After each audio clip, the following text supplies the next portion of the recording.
दोस्तों, आज हम आपको अपने पृथ्वी से दूर मंगल ग्रह से जुड़ी जानकारी के बारे में बताने वाले हैं, जहां वैज्ञानिक लोगों को बसाने का ख्वाब देख रहे हैं।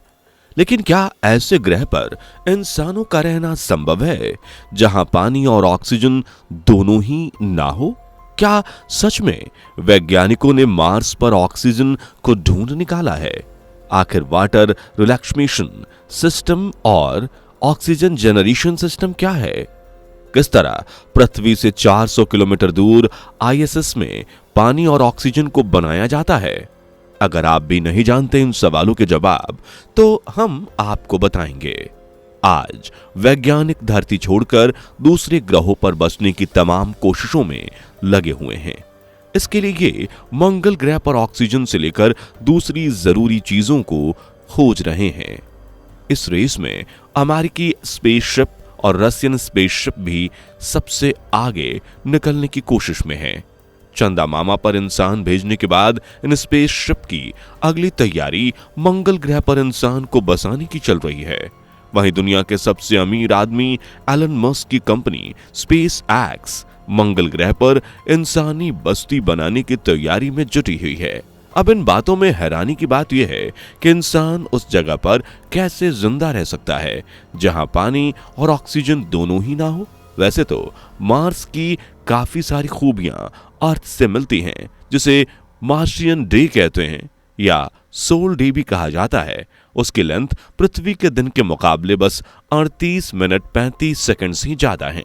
पृथ्वी पर भी काफी तरह के मौसम पाए जाते हैं। ठीक उसी तरह मार्स पर भी कई तरह के मौसमों ने अपना डेरा जमाया हुआ है। इसके साथ ही अर्थ के पोल्स पर भी आइस कैप्स हैं और मार्स के पोल्स पर भी आइस कैप्स मौजूद हैं। इन सब के अलावा अर्थ पर एटमॉस्फेयर है, जबकि मार्स पर पतला ही सही पर एटमॉस्फेयर होता है। लेकिन एक चीज ऐसी है जो इंसान को रहने के लिए मार्स को नाकाबिल बनाती है, वो है ऑक्सीजन। अब यह ऑक्सीजन गैस मार्स पर इतनी ज्यादा क्वांटिटी में किस तरह बनाई जाए जिससे लोग आसानी से इस ग्रह पर सर्वाइव कर सकें, इसी कोशिश में वैज्ञानिक लगे हुए हैं। अगर किसी सिचुएशन में इंसानों को जिंदा रहने की नौबत पड़ जाए तो आईएसएस यानी इंटरनेशनल स्पेस स्टेशन का नाम हमारे दिमाग में सबसे पहले आता है, जिसे ऑर्बिटल स्टेशन के नाम से भी जाना जाता है। इसे आज स्पेस में पूरे 25 साल गुजर चुके हैं। इस स्टेशन को इंसानों की सारी जरूरतों को ध्यान में रखते हुए बनाया गया है, यानी ये इंसानों के द्वारा बनाया गया एक ऐसा स्टेशन है जो इन्हें लगातार पानी और ऑक्सीजन बनाकर देता रहता है। इस स्टेशन में 4 से 5 एस्ट्रोनॉट हर वक्त मौजूद रहते हैं, जिन्हें एक दिन में करीब 45 लीटर पानी की जरूरत होती है। पानी के अलावा इस स्टेशन पर 1000 केजी ऑक्सीजन गैस हर साल इस्तेमाल की जाती है। लेकिन स्पेस में इस पानी और गैस को किस तरह बनाया जाता है, ये जानने से पहले हमारी वीडियो को लाइक कर दें। इस काम को करने के लिए आईएसएस में 2 सिस्टम लगे हुए हैं। एक का नाम है वाटर रिक्लेमेशन और दूसरा है ऑक्सीजन जनरेशन सिस्टम, और ये दोनों ही अपना अलग अलग काम करते हैं। वाटर रिक्लेमेशन सिस्टम एक ऐसा सिस्टम है जो पानी की हर एक बूंद को कलेक्ट करके उसे पीने लायक बना देता है। यहां तक कि यह सिस्टम इंसानों के शरीर से निकलने वाले पसीने और यूरिन को भी प्यूरिफाई करके दोबारा से पानी को इस्तेमाल के काबिल बना देता है, और इस तरह 98% पानी बेकार होने से बच जाता है। इसके बराबर ऑक्सीजन बनाने वाला ये सिस्टम, जिसे ऑक्सीजन जनरेशन सिस्टम कहते हैं, थोड़ा पानी लेता है और इस पानी का प्रोसेस करके इंसानों के लिए ऑक्सीजन बना देता है। इस सिंपल प्रोसेस के बारे में आपने शायद पढ़ा भी होगा, जिसे इलेक्ट्रोलाइसिस कहते हैं। इस प्रोसेस में पानी से इलेक्ट्रिक करंट को गुजारा जाता है, जिससे पानी हाइड्रोजन और ऑक्सीजन गैस में बदल जाता है। ऑक्सीजन गैस का इस्तेमाल तो सांस लेने के लिए कर लिया जाता है, पर हाइड्रोजन गैस एक बहुत ही खतरनाक इनफ्लेमेबल गैस होती है, और इस गैस में इतनी ताकत होती है कि यह पूरे आईएसएस स्टेशन को सेकंड्स में जलाकर तबाह कर सकती है। इस प्रोसेस में बनी हाइड्रोजन गैस को बर्बाद नहीं किया जाता, बल्कि इसे आईएसएस के सेबेटियर सिस्टम में भेज दिया जाता है। इसके अलावा केबिन में मौजूद एस्ट्रोनॉट की श्वसन प्रोसेस के जरिए बनने वाली कार्बन डाइऑक्साइड गैस को रिमूवल असेंबली के द्वारा सेबेस्टियर सिस्टम में भेज दिया जाता है।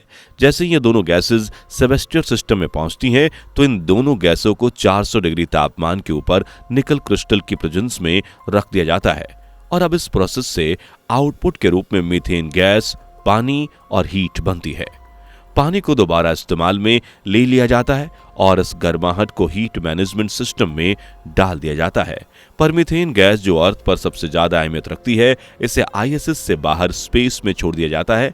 आपकी जानकारी के लिए बता दें, मीथेन गैस एक फ्यूल भी है जिसके जरिए हीट और एनर्जी बनाई जा सकती है, पर इस गैस को इसलिए बर्बाद कर दिया जाता है क्योंकि इसे चलाने के लिए ऑक्सीजन की सबसे ज्यादा जरूरत होती है और आईएसएस में इतना ज्यादा ऑक्सीजन मौजूद नहीं है, जिस वजह से इस गैस को बाहर निकाल दिया जाता है। इसके दोनों ही सिस्टम रिफ्यूलिंग मिशंस में आते हैं। इसमें कोई शक नहीं है कि इन सिस्टम से एस्ट्रोनॉट्स 98% ऑक्सीजन और पानी बना लेते हैं, पर हर मेथड में थोड़ा बहुत लॉस तो जरूर होता है।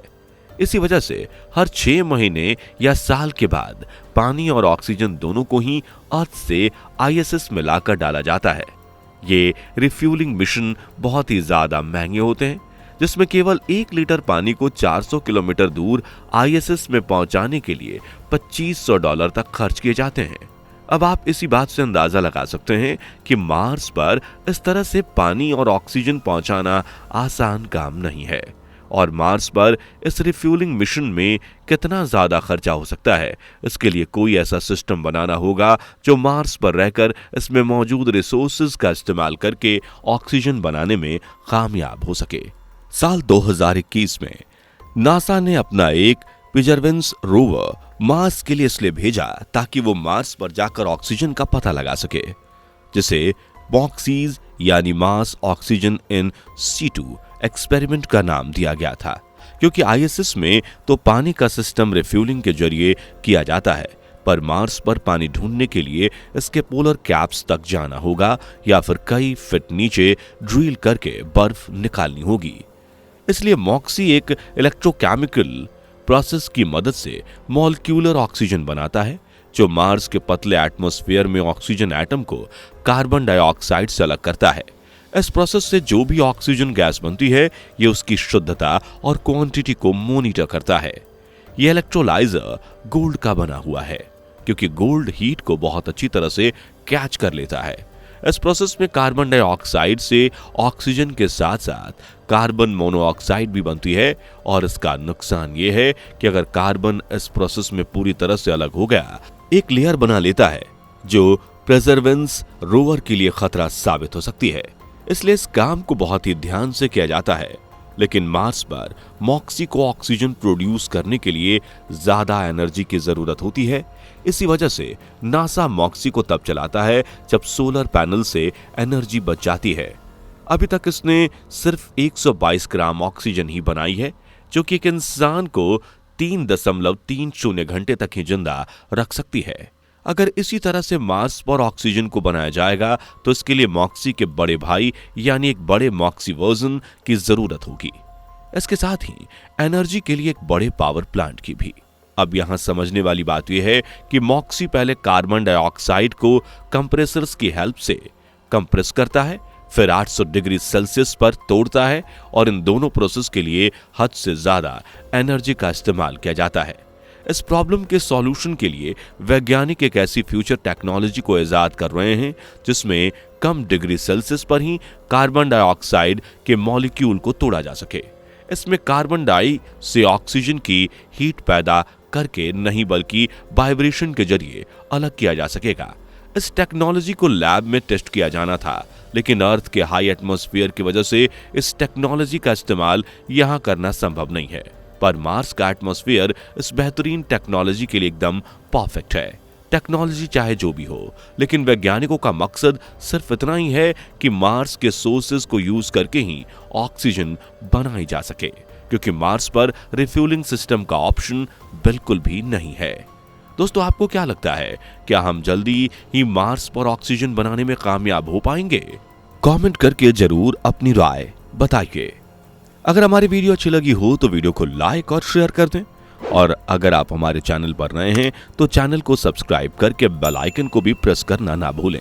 दोस्तों, आपको स्क्रीन पर 2 और वीडियोस दिखाई दे रही हैं, जिसे देखने के लिए स्क्रीन पर क्लिक करें।